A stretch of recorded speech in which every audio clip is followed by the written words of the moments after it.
Assalamualaikum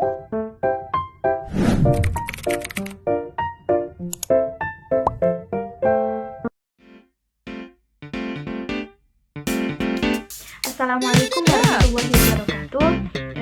Hai teman-teman semua, kesempatan kali ini saya akan menjawab 5 soal mengenai pendidikan, yang mana ini adalah merupakan soal UAS untuk saya semester 1 di mata kuliah Dasar-Dasar dan Teori Pendidikan.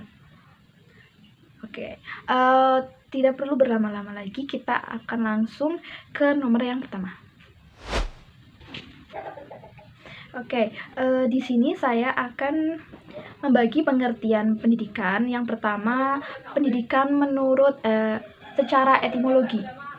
Secara etimologi, pendidikan berasal dari bahasa Yunani, yakni dari kata paedagogi, yang tersusun dari kata paes yang berarti anak dan agogos yang berarti membimbing. Jadi, pedagogi memiliki arti bimbingan yang dilakukan terhadap anak. Dinyatakan oleh Robert Lodge bahwa life is education and education is life. Pendidikan adalah hidup. Artinya, proses pendidikan adalah segala situasi hidup yang berpengaruh terhadap pertumbuhan dan perkembangan manusia dalam hidupnya. Sedangkan kedua, yakni pengertian pendidikan menurut KBBI, yakni berasal dari kata didik yang mendapat imbuhan awal yakni pe dan akhiran an. Imbuhan dari kata didik tersebut mengandung arti proses atau cara dalam melakukan proses didik atau mendidik. Oleh sebab itu, pendidikan kemudian didefinisikan sebagai proses untuk mengubah sikap seseorang atau sekelompok orang dan tata laku seseorang dalam rangka mendewasakannya melalui proses pelatihan dan pengajaran.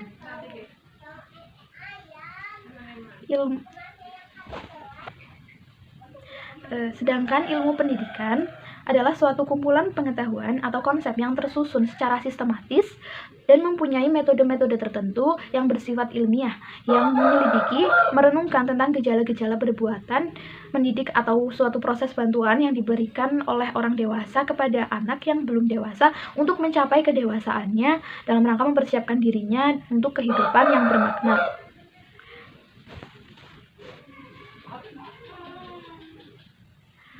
Ruang lingkup pendidikan di sini meliputi satu, yakni proses mendidik.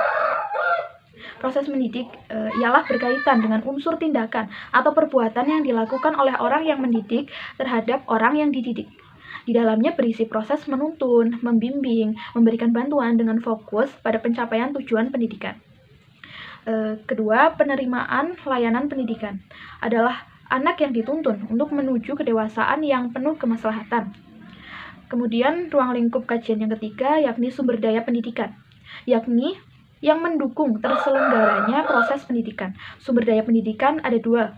Yang pertama sumber daya insani dan kedua sumber daya material. Sumber daya insani adalah setiap individu ataupun organisasional yang memangku dan mendukung jalannya proses pendidikan. Di sini dimaksud adalah orang tua, guru, atau pelatih dan sejenisnya. Sedangkan sumber daya material atau kebendaan bisa berupa alat-alat pendidikan yang menunjang berlangsungnya proses pendidikan. Yang keempat, evaluasi pendidikan sebagai proses mengukur dan menilai jalannya sebuah kegiatan mendidik. Jadi dalam ruang lingkup kajian pendidikan ada evaluasi pendidikan, yakni untuk mengukur dan menilai jalannya sebuah kegiatan mendidik. Karena sebuah proses mendidik ini juga selalu butuh evaluasi setiap jalannya, setiap waktu pasti ada evaluasi yang mana akan diperbaiki agar menjadi lebih baik lagi. Kemudian yang terakhir adalah lingkungan pendidikan. Tentu saja ini adalah hal yang ya mesti ada dalam kajian pendidikan, pasti ada lingkungan pendidikan. Adalah segala tempat dengan seperangkat konteks sosial yang memungkinkan terjadinya proses pendidikan. Soal nomor 2.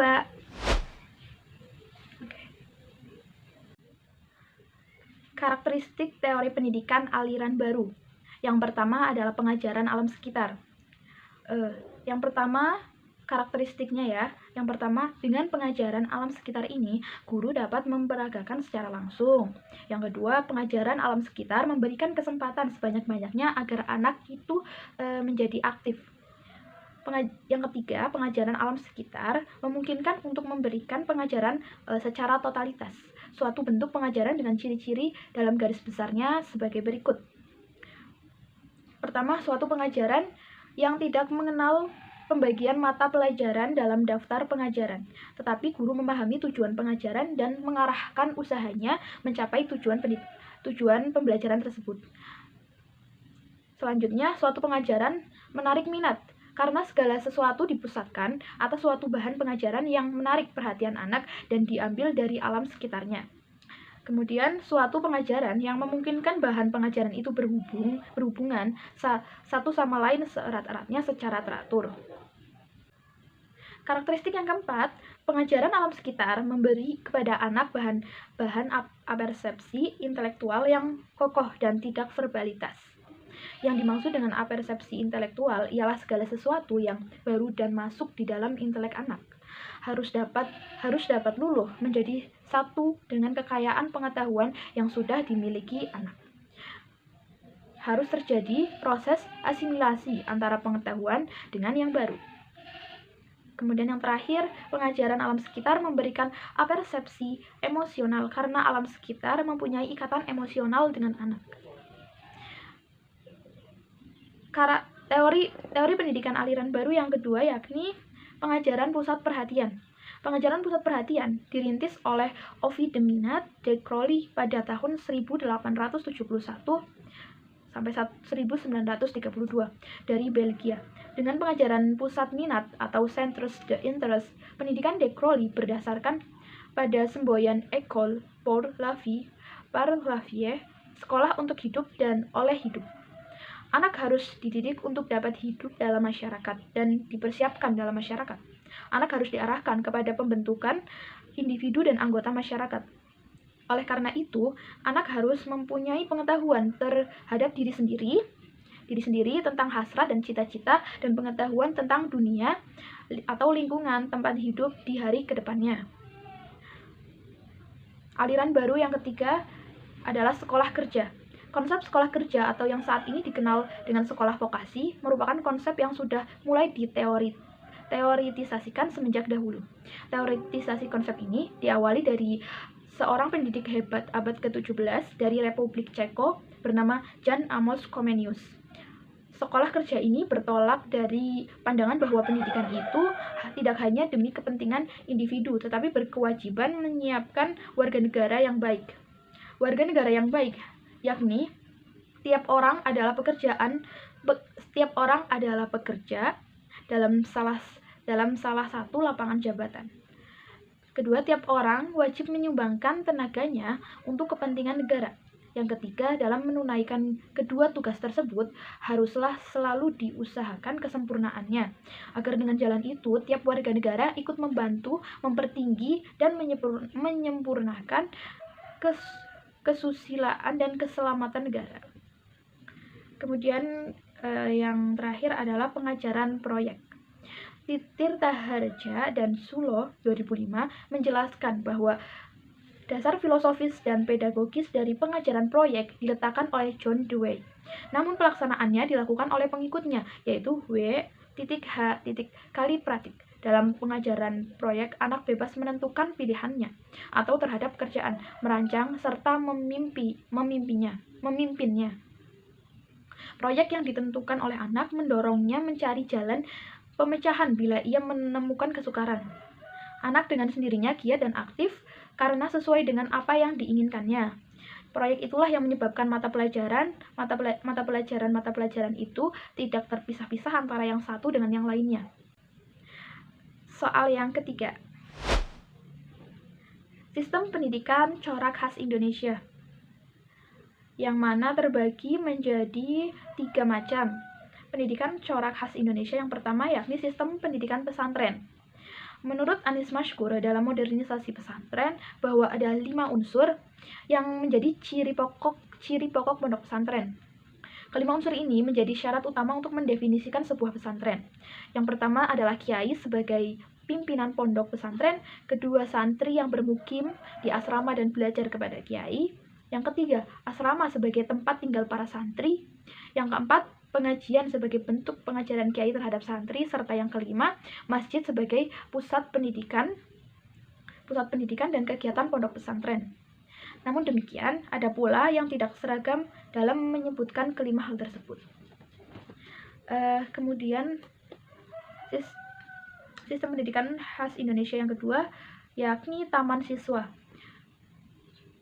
Menurut Ki Hajar Dewantara, merumuskan bahwa pendidikan dapat berjalan secara maksimal jika terjadi suasana yang persuasif dan edukatif.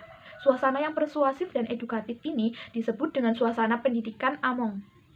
Pendidikan dalam konteks yang sesungguhnya adalah upaya memahami dan mengayomi kebutuhan peserta didik sebagai subjek pendidikan. Dalam perspektif Ki Hajar Dewantara, memaknai pendidikan sebagai aktivitas, yakni mengasuh. Peserta didik didorong untuk mengembangkan disiplin diri yang sejati melalui pengalaman, pemahaman, dan upayanya sendiri. Sistem Among menjadi salah satu asas penting dalam pendidikan di Sekolah Nasional Taman Siswa, atau dalam bahasa Belanda National Onderwijs Institute of Taman Siswa. Sistem pendidikan khas Indonesia yang ketiga yakni sistem pendidikan INS Kayu Tanam. INS Kayu Tanam secara praktik pendidikan merupakan lembaga yang berorientasi pada komunitas atau community oriented project. Lembaga ini muncul sebagai resistensi terhadap sekolah-sekolah penjajahan Belanda yang tentu saja jauh dari kebutuhan rakyat pribumi, sehingga secara nyata berbeda bahkan bertentangan dengan konsep sekolah Belanda. Ada pernyataan yakni, apa yang saya dengar, saya lupa, apa yang saya lihat, saya ingat, dan apa yang saya perbuat, saya tahu. Begitulah semboyan dari INS Kayu Tanam yang mana sangat mementingkan praktik sebagai pemerolehan pengetahuan. Mendidik tidak cukup pada sisi akal atau otak dengan pengetahuan, tetapi penguasaan skill yang menggunakan kerja kreatif dan juga hati atau jiwa yang harus dipenuhi dengan etika dan moral.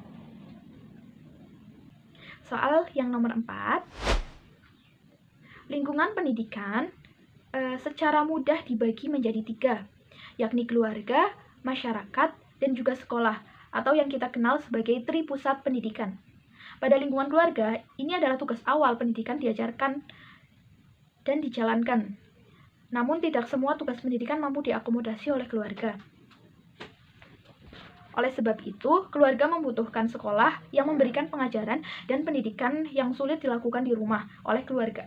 Namun, sekolah saja juga tidak cukup. Ternyata anak butuh bersosialisasi dan belajar dari sosialnya secara lebih luas, lebih bebas di masyarakat. Hubungan timbal balik dalam tripusat pendidikan, yang mana di sini yakni antara keluarga, sekolah atau perguruan, dan masyarakat, ialah kondisi di mana saling memberikan keuntungan. Penyediaan lingkungan belajar yang baik di masing-masing institusi tersebut menjadi tugas semua orang. Ketika ketiga lingkungan ini mampu bersinergi dalam menyediakan proses pendidikan yang baik, maka perkembangan anak akan menjadi lebih terarah dan cepat. Soal yang terakhir yakni nomor 5, menurut Profesor Fauzi tentang model pendidikan di Indonesia. Saya bagi menjadi 2 besaran. Yang pertama yakni dalam sidang senat terbuka, pengukuhan Profesor Fauzi, MAG menjadi guru besar IAIN Purwokerto pada Rabu 10 Maret 2021. Beliau menyampaikan orasi ilmiah berjudul Menguatkan Peran Keluarga dalam Ekosistem Pendidikan. Konsep guru keluarga diilhami oleh praktek dokter keluarga yang mendampingi urusan kesehatan keluarga. Guru keluarga berfungsi melaksanakan pendidikan bagi anak dan orang tua, mengembangkan kerjasama sekolah dengan keluarga, kemudian konsep keluarga penggerak berperan dalam penggerakan dan memfasilitasi kegiatan pendidikan untuk masyarakat yang mendukung pendidikan keluarga dan sekolah. Profesor Fauzi menambahkan, konsep ini dapat diimplementasikan jika didukung dari berbagai unsur. Pemerintah dapat menggunakan konsep ini sebagai embrio untuk dikembangkan dengan dipayungi regulasi dan kebijakannya. Menurutnya, peran negara diperlukan untuk merumuskan dan menetapkan dasar karakter utama, membuat sistem dan mekanisme dalam penyelenggaraan pendidikan keluarga secara langsung dan terorganisasi.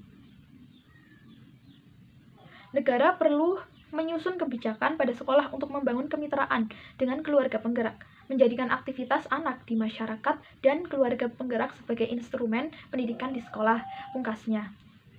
Sumber https://jatengkemenak.co.id. Poin yang kedua, dalam jurnalnya yang berjudul Menggagas LPTK Masa Depan, Ikhtiar Mengatasi Problem Pendidikan di Indonesia dari Hulu. Profesor Fauzi juga menyebutkan bahwa proses pendidikan atau pembelajaran yang diselenggarakan LPTK merupakan faktor penting bagi pengembangan kompetensi calon guru.